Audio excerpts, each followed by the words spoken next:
Bienvenida a este nuevo episodio del podcast de Social Investor. Soy Cristina Triena y me escucha gracias a la realización de Covadonga La Cruz.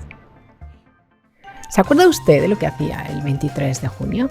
Yo sí que me acuerdo, porque tuve un día complejo. Estaba ojiplática viendo qué estaba sucediendo en la Junta de Indra. Por sorpresa, hubo un cese de consejeros independientes y esta ha sido pues quizás uno de los hechos más visibles de la temporada de juntas que acaba de terminar en España, sobre todo en el IBEX, ya ha hecho la última junta Inditex, también muy importante para ellos. Ha habido un relevo muy importante histórico en el grupo con la salida de Pablo Isla y la llegada a la presidencia de Marta Ortega. Y hoy lo que vamos a hablar es quizás de eso. Bueno, de los hechos importantes de las juntas, los visibles también tenemos que hablar, pero también de las cosas que no hemos visto tanto. Y para ahondar sobre ello, pues está con nosotros Juan Prieto, fundador de Corporance. ¿Qué tal, Juan? ¿Cómo estás? Muy bien. Corporance es el asesor de voto español que está integrado en la red europea Proxinvest y que ha tenido mucho trabajo en los últimos meses y que todavía tiene. Y Juan, ¿cómo valorarías un poco la temporada de juntas de este año? Si quieres, empezamos un poco por la española y luego no sé si nos puedes también hacer algún comentario sobre Europa y nuestras diferencias y particularidades un poco. Sí, podemos hablar globalmente, pero empecemos por casa, ¿no? Empecemos por aquí. Pues con mucho interés, mucha atención, porque ha sido un año clave, está siendo un año clave. Nosotros, como tú has dicho, somos miembros de Proxinvest y ya llevamos unos años haciendo esta actividad para los inversores europeos, que son nuestros clientes, que ya llevan pues, más de 20 años votando activamente e implicándose con las compañías en las que invierten. Pero este año hemos notado, ya el año pasado empezó con los fondos de pensiones, pero este año con la entrada en vigor para las gestoras en general, pues hemos visto un incremento claro de la actividad, tanto en el volumen del voto como en la calidad de ese voto, ¿no? Como en el uso de asesores y el voto razonado, el voto responsable, el voto no siempre a favor en delegación del Consejo. Todavía no se han publicado estadísticas, pero estoy seguro que el quórum ha tenido que aumentar y que además, eso sí que se ha publicado, pues ha habido un nivel de oposición mucho mayor en muchas juntas, en puntos importantes y en compañías bastante grandes, ¿no? Que ha sido otra de las sorpresas, aparte del show de Indra, que ha sido la estrella de la temporada. En cuanto a Europa y Estados Unidos, pues sigue. El activismo ya lleva más años en otras juntas. En Estados Unidos muchísimo más, por la facilidad que tienen los accionistas, por la regulación de poder presentar propuestas casi a partir de $2.000, ¿no? Con lo cual pues hay un sinfín de propuestas de todo tipo que hay que analizar y eso sigue, eso está habiendo, ¿no? El otro día me parece que te comentaba, estábamos haciendo la de Alphabet, Google, que tenía 4 propuestas oficiales, ¿no? Las típicas de cuenta, remuneración, consejeros y auditores, y 14 propuestas de accionistas externos de todo tipo, ¿no? Ambientales, sociales, etcétera. Entonces, ese movimiento sigue, ¿no? A pesar del intento de Trump de pararlo, de intentar aliviar, también es una carga para las compañías, ¿no? Tener que lidiar, y para el Consejo, ¿no? Con tantas propuestas que no han presentado ellos y que normalmente no soportan, pero sigue. Y se siguen presentando y hay una actividad y un diálogo. Lo que pasa es que también de distinto signo. Lo mismo en Europa. En Europa esto no es nuevo. Los inversores son más activistas, las compañías, sobre todo las energéticas, bancos, etcétera, son objeto de la vigilancia por parte de los accionistas. Pero estamos viendo como una convergencia, como que ya los puntos siguen discutiéndose, sobre todo pues, los puntos de acción climática, que ha sido también la moda de la temporada, pero ya no se observa un nivel tanto de oposición, o mejor dicho, de soporte cuando la propuesta está presentada por un accionista tercero. Y eso yo creo que es por el diálogo. El diálogo y la implicación están dando resultados y las compañías ya se van preparando y por tanto ya no son unas propuestas que son tan contrarias a los intereses de la compañía o de los demás accionistas, sino que la compañía va integrando esas peticiones dentro de su sostenibilidad. Y los inversores pues también se van dando cuenta y las van apoyando. Pero la labor de los activistas sigue siendo importante, ¿no? Si quieres luego podemos ver algunos ejemplos. Has hablado de muchas cosas que yo no sé si todos los que nos pueden estar escuchando lo entienden claro. Por ejemplo, has hablado y te quería preguntar específicamente de ello, del cambio de la normativa que ha hecho que te has referido ya un poco a ello, que los fondos españoles hayan sido más activos. Sí. Este año, para quien no lo sepa, pues entró en vigor la reforma corrígeme, de la Ley de Sociedades de Capital y la Directiva de Implicación de Accionistas, que lo que ha hecho es que fuerza de alguna forma, obliga a las gestoras a dar información sobre su actividad de voto en las juntas a partir de este año, no tienen que recoger, y entonces esto ha tenido, que era lo que tú apuntabas, has apuntado durante un poco en el arranque de la intervención, ha tenido una repercusión en las juntas en España. Es así, el inversor institucional en español empieza a moverse. Empieza a moverse, efectivamente. Lo vamos siguiendo desde hace muchos años y yo en particular desde hace más de 20 años, porque en mi etapa anterior en el Santander, pues ayudábamos justamente a las compañías a organizar sus juntas y a conseguir ese voto. Entonces conocemos muy bien la actitud del inversor institucional español, que al final pues representa como un 10% del capital de las compañías españolas y suele votar, o solía votar, ¿no? Porque ya está subiendo, afortunadamente, por debajo del 40%, o sea, menos del nivel que los propios franceses o ingleses o, por supuesto, americanos votan en las juntas españolas. Y, sin embargo, pues efectivamente eso ha cambiado. ¿Por qué? Pues la directiva de implicación, que precisamente uno de los objetivos era armonizar las prácticas de los inversores y empujarles a comprometerse a ejercer ese papel fiduciario, esa vigilancia sobre las compañías. La principal transposición fue efectivamente en el año 21, en abril de 21, que es la reforma de la Ley de Sociedades de Capital, que es la que obliga a las gestoras. Bueno, viene también, o sea, la transposición reforma también la ley, el reglamento de la situación de inversión colectiva, de capital riesgo y otra serie de normativas, ¿no? Pero la principal es la de las gestoras de fondos, que son un actor en este ecosistema del voto principal por la delegación que hacen pues, muchos inversores institucionales, como las compañías de seguros o los fondos de pensiones, a las cuales ya les entró el año anterior, porque la transposición de la directiva se realizó un año antes aprovechando la transposición de otras directivas que concernían al mundo de los seguros o al mundo de las pensiones. Por lo tanto, ya hubo un repunte y se notó en el año anterior, 1 o 2 puntos, pero yo creo que este año va a haber más y vamos, nosotros lo vemos porque ya estamos trabajando con los clientes, vemos cómo empiezan a votar más, cómo se interesan, cómo cada vez amplían el rango de las compañías en las que votan, te preguntan más cosas cuando haces una recomendación negativa y eso pues ha cambiado completamente, efectivamente. Bueno, esto también está bien, que el institucional español esté más activo. También se habla otra cosa, que Estados Unidos, claro, que es las diferencias, porque hay más actividad. Bueno, te has hecho la referencia, porque allí para incluir una propuesta que quizás ya casi cualquier inversor que tenga una participación, bueno, cualquier inversión con 2.000 euros en particular, con 2.000 podríamos hacer. Aquí en España tienes que tener un 3% del capital, ¿no? Sí. Y para poder hacerlo. Que es en casi todos los países, 3-5%, no te crees que es más fácil. Con lo cual, pues digamos que esa amalgama, esa cantidad de propuestas que hemos visto en Estados Unidos, pues es difícil, ¿no? Que se pueda ver en España y en otros países europeos, así que acuérdate, es una diferencia. Hablábamos el año pasado del caso de Exxon, ¿Sí? ¿Te acuerdas, no? Sí. Con el fondo Engine Number One, que tenía un 0,02%. Y sin embargo, presentó la propuesta. En el caso de los inversores institucionales es un poco más alta, pero aún así. Y entonces consiguió el apoyo sobre todo de las Big Three, ¿no? De los BlackRock, Vanguard y State Street, que sin embargo este año, la carta de BlackRock, ¿no? Que Larry Fink ha sido siempre el impulsor de las propuestas, del engagement, del purpose y de la sostenibilidad, pues este año ha dicho, bueno, vamos a ver qué pasa, vamos a pensárnoslo antes de apoyar ciegamente las propuestas climáticas, porque antes se le había criticado que a pesar de tanta carta, luego a la hora de apoyar no lo hacía.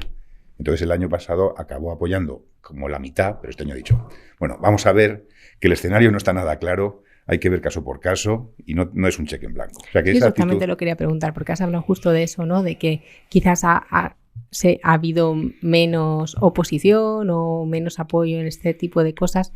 Sí, y estaba yo también pensando justo en BlackRock, en esa moderación que probablemente también haya dado paso, le haya quitado también vergüenza a otros gestores a seguirle, no lo sabemos porque no se falta si ha tenido también parte de responsabilidad en, digamos, esa mayor tranquilidad. ¿Tú crees que solo viene por las políticas de implicación por ejemplo, en algunas propuestas climáticas que ha habido este año, que en Europa sí que se ha notado que ha habido, pues eso, el inversor ha sido más comedido, o si viene un poco también por la situación un poco inesperada que hemos tenido con la guerra en Ucrania y y la situación, pues lo estamos viendo estos días, la enorme dependencia que tenemos energética de Rusia, y que evidentemente, por mucho que queramos hacer la transición, pues igual en los próximos años tenemos que seguir tirando mucho más de combustibles fósiles y de carbón. Efectivamente, eso es toda una revolución. Ahora hay que replantearse, ¿no? Empezando, fíjate, sin entrar en el tema climático, que tiene tela, ¿no? De plena discusión. Pero, por ejemplo, uno de los primeros filtros que tenían las compañías con inversión sostenible eran las armas, ¿no? Empresas de tráfico de armas fuera de la lista, directamente, ¿no? Exclusión. Y ahora hay que replanteárselo, porque ahora las armas es un activo estratégico para apoyar a Ucrania defendiéndose. Entonces, empezando por ahí, ¿no? Fíjate en Indra, ¿no? ¿Qué es lo que subyace en el fondo de Indra, ¿no? El tema de defensa. Entonces, la propia situación económica está creando una revisión de estos principios, que a su vez, como bien sabes, están en pleno desarrollo. O sea, todavía queda mucho por desarrollar de taxonomía, verde, social, integración. Estamos en temporada de consultas y todavía nos queda 1 año o 2 hasta que eso se vaya asentando bien. Entonces, esa incertidumbre pues también hace que el inversor sea un poco más cauto, ¿no? Y por otro lado también está lo que he comentado, que las compañías ya van reaccionando y van mejorando y van integrando factores que los inversores les van presionando. Por lo tanto, es lógico que también tengan más apoyo, ¿no? Nosotros, por ejemplo, colaboramos entre otros, con Follow This. Sí. Son unos holandeses que llevan, sobre todo su principal objetivo es Shell, ¿no? Prácticamente, desde el año 2015, Mark Van Gaal, que es el director general, pues nos pide que los inversores que tengan posiciones pues apoyen sus propuestas, y empezó, pues no sé, con menos de 10% y ha ido creciendo sistemáticamente. Pero este año han bajado porque hay una nueva ley climática en los Países Bajos y porque el plan de Shell es mucho más transparente y es mucho mejor. O sea que al final se van consiguiendo metas, pero hay que seguir presionando. Esa es por lo que tú siempre dices, que votar hay que votar. Que se consiga lo que se consiga, pero que hay que votar. Claro. Porque se mueven cosas. Y has hablado de la defensa y yo he arrancado la introducción porque el 23 de junio pasó algo en España que no estábamos, o tú me dirás, no lo sé. Hubo un vuelco inesperado. No sé si inesperado o podíamos haberlo. Es que no lo supimos ver, pero los que estabais ahí dentro sí que esperabais que pudiera pasar algo. Esperábamos que pudiera pasar algo. Estaba claro que Indra estaba aumentando, era público, ¿no? Que su posición, y que el paso siguiente iba a ser pedir otro consejero, porque aquí, en cuanto tenemos el porcentaje, ya lo pedimos, ¿no? Ya redondeamos hacia arriba, que es un tema que también es un tema en revisión y que es un punto débil aquí en España. Entonces sí sabíamos, lo que no esperábamos era esta revolución, ¿no? Ese cambio tan radical y con esos modos, ¿no? Yo por lo menos no me esperaba que se hiciera de esa manera. ¿Recuerdas algún precedente así, otra junta en la que por sorpresa se haya incluido, o sea, uno de los accionistas presentes con suficiente capital haya incluido ciertos puntos del orden del día, porque la normativa lo permite? O sea, aunque nosotros estemos acostumbrados, y Indra lo tenía, ¿no?, a que puedes incluir puntos a votar en el orden del día, que tienes unos plazos para hacerlo, cada compañía, Indra los tuvo, de hecho incluyó la petición de consejero de SAPA en aquel momento. Correcto. Pero esto, que lo permite también la ley, no es inesperado, y por ejemplo los proxy ni lo podéis valorar, ni muchos institucionales que ya han delegado el voto pueden tampoco, o sea, tienen una delegación dependiendo de lo que sea, pero no pueden votar conscientemente. Estas cosas, sí. ¿Recuerdas alguna otra junta que haya pasado algo similar? Bueno, aquí en España no ha habido. El caso de Día me parece que fue por el proxy fight que hubo y porque echaron el consejo hace 3 o 4 años, creo que fue el único que recuerdo así, ¿no? Pero vamos, hemos visto, por ejemplo, en Danone, cómo los accionistas se han cargado al consejero delegado, y no precisamente por temas de sostenibilidad, sino de rentabilidad. Y eso fue precisamente en la Junta, ¿no? en este año. Unilever también ha tenido un rechazo muy fuerte contra el presidente por querer llevarse la compañía a los Países Bajos desde Y todos UK. esos rechazos surgieron En la Junta. de imprevisto en la Junta. Sí. Pues ya lo saben, hay que ir a las juntas, porque si no hay que ir a las juntas. Hay que asistir. Porque los extranjeros, que son los que tienen más poder, pues tienen dificultades. Por claro, muchas para cosas, asistir. Por apoderamiento, por la forma de registro, por las dificultades técnicas y luego pues Hombre, viendo cómo quedó el voto, yo creo en las tarjetas pues probablemente habrían puesto que cualquier punto del orden del día que no estuviese registrado y ni previsto se votara en contra, porque que salió un 47% casi, creo, del voto. Sí, en contra o abstención, depende. En este caso era en contra, hubo muy poco. En todos esos puntos, con lo cual es evidente. Y ahora, o sea, quiero decir, ¿qué queda ahora? Porque claro, habrá mucho institucional, internacional, que esto le haya pillado por sorpresa y que ya tuviera emitido sus votos y que si no estaba presente, ¿qué queda ahora? Una implicación muy fuerte. ¿Qué trabajo se hace ahora para restaurar, ¿no?, un poco la confianza en el gobierno corporativo de la compañía? Porque, hombre, ha sido un totum revolutum. Ella además tenía un track record de gobierno corporativo muy positivo, que probablemente fuera un plus que se consideraban también los inversores, y ahora no estaba mal. Pues quizás, ¿no?, pues hay que recuperar. Ellos lo están intentando con los mensajes que están lanzando. Han dicho que las próximas, digamos, que reelecciones se harán también, los nuevos consejeros serán ratificados en una junta extraordinaria. Eso va a ser complicado. Va a ser complicado. Quien ¿no? tiene que restaurar la reputación es la propia compañía, que es la que se ha hecho daño, ¿no? Eso no es cuestión de los inversores. Nosotros ahora estamos preparando justamente las actividades de implicación y lo estamos ofreciendo a los clientes. Aunque la verdad es que estas compañías gestionadas de esa manera no son desde ese punto de vista las del mayor agrado de los clientes, ¿no?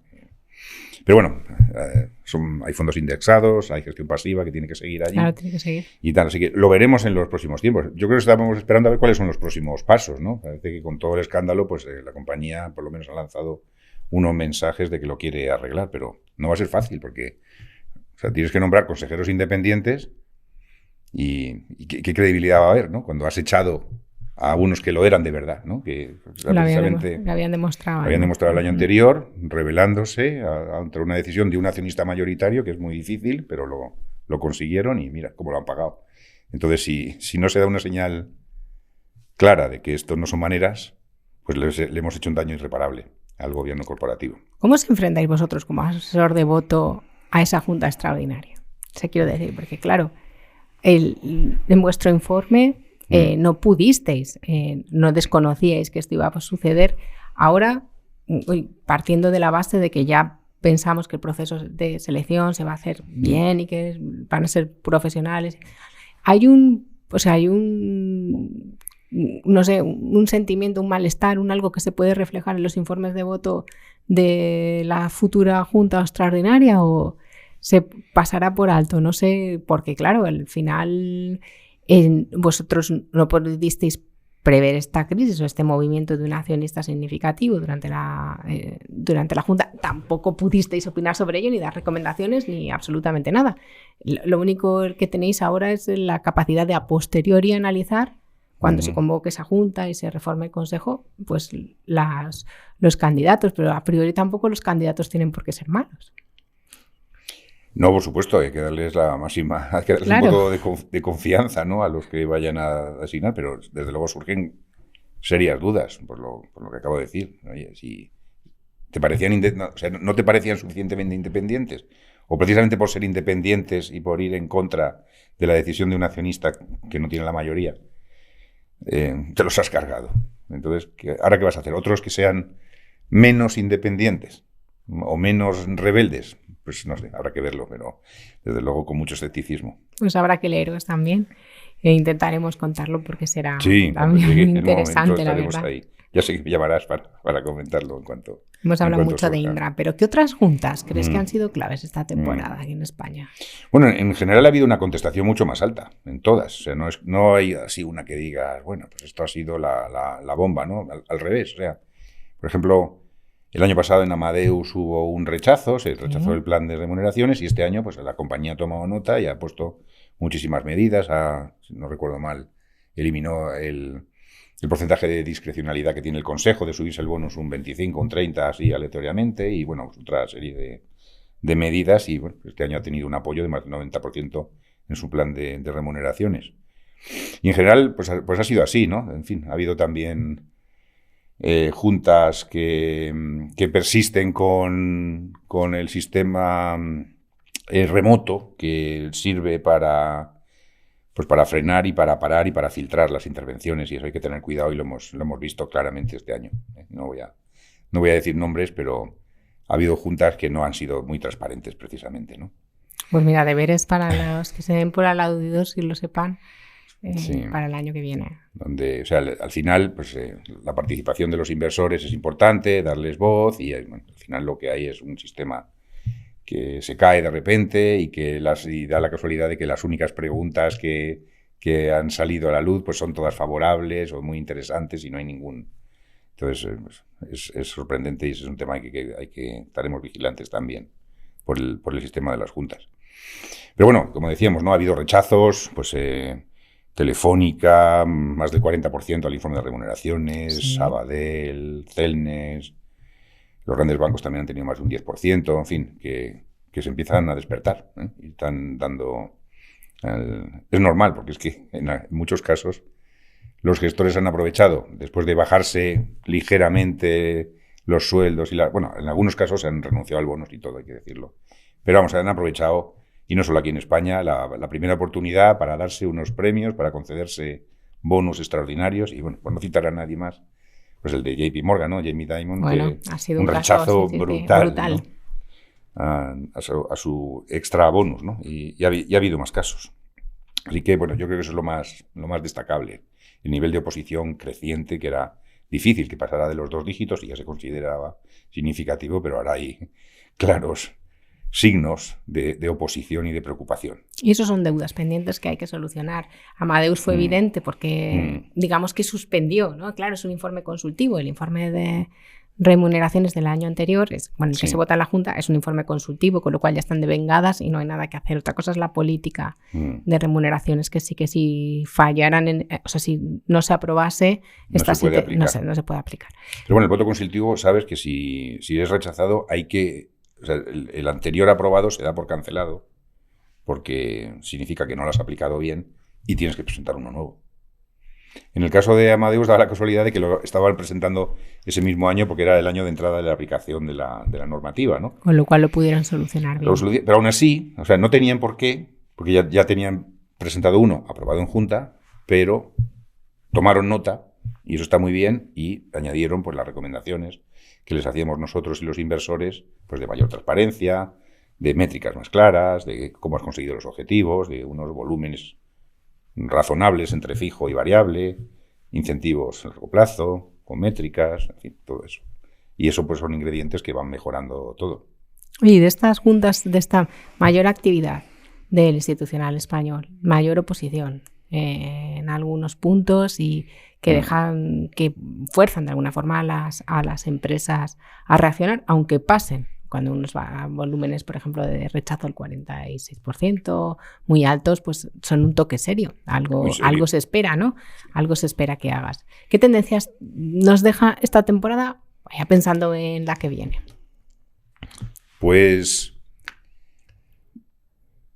por un lado, bueno, aparte de la tendencia a mayor participación, a mayor contestación, mayor diálogo en cuanto a temas, ¿no?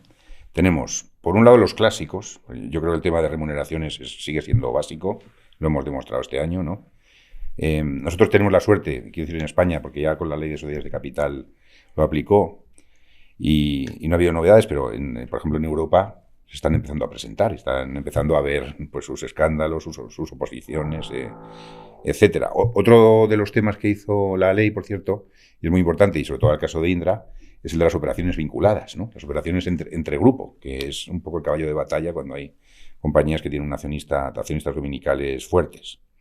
Y, por supuesto, el tema del consejo, de nuevo, ¿sabes? Lo importante que es tener un consejo independiente, con independientes de verdad. Y yo cada vez estoy más convencido de eso, de la independencia, de la necesidad de independencia. Entonces, aquí tenemos dos problemas en España comparado con el resto del mundo en este ámbito.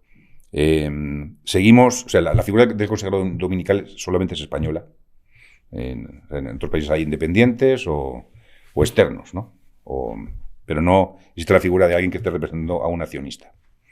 Entonces, la ley sugiere la proporcionalidad entre el capital y la representación en el Consejo. Pero eso no va exactamente a favor de las normas de buen gobierno, porque precisamente en los consejos donde hay un accionista principal, pues si tienen el dominio en el Consejo, además del dominio en la Junta, que ya lo tienen por la mayoría de los votos, pues entonces el gobierno corporativo no existe y no hay nadie que defienda a los intereses, porque si realmente no quieres hacerles caso, pues no cotices en bolsa, ¿sabes? Quédate como una compañía privada, ¿no? Que podría ser a lo mejor la solución para Indra, por cierto, ¿no? Como ha hecho Naturgy. ¿Te acuerdas que hablamos en su día de Naturgy cómo los accionistas pues se arreglaban en contra del 20% que quedaba completamente marginado y sin poder? Bueno, pues si lo que quieres es que sea una empresa de defensa, pues hace un split como, ¿no? de los negocios, como ha hecho Naturgy, y digo, bueno, pues esto para nosotros y esto para los demás, ¿no? Porque al fin y al cabo Indra, por supuesto, la defensa es estratégica, pero... Sí, lo he demostrado más. Bueno, es más estratégica todavía ahora. Y más ahora todavía, ¿no? Y por supuesto es un interés del Estado y de todos nosotros, pero también tiene el componente de tecnología, que es súper importante y es nuestra principal herramienta tecnológica, ¿no? Aparte de Telefónica, que es comunicaciones, pero pura tecnología es Indra, y esa parte la deberíamos desarrollar en un país donde no estamos muy fuertes en investigación y desarrollo, ¿verdad? Entonces, aparte de esos temas como de el consejo, como te decía, la independencia, cada vez estoy más convencido que es importante tener consejeros independientes y más en compañías donde hay un accionista de referencia, o sea que el 50% debe prevalecer, no solo el 33% que se sugiere, sino la totalidad. Y como digo, insisto, más importante todavía cuando hay una accionista de referencia, más peso de los independientes en el Consejo. Ya se cuida de sí mismo en la Junta, ¿no? tiene el voto. Tiene que cuidar, ¿no? Y luego, por la parte de, digamos, nueva, ¿no? Pues lógicamente los planes de sostenibilidad, los planes de acción climática, que bueno, el año pasado empezaron bien. Hace 2 años Arena fue el primero que se presentó en Europa, luego hubo 3 y este año pues ha habido 3 nada más. No ha habido. Esperábamos un incremento y echamos de menos porque las grandes compañías, los grandes emisores, ¿no? los que están bajo el escrutinio de Climate Action 100 Plus, ¿no? Que son 4, o los grandes bancos, pues que presenten sus planes igual que se presentan los planes de remuneración. Pues yo creo que el plan de sostenibilidad tiene que ser el último, con todo detalle.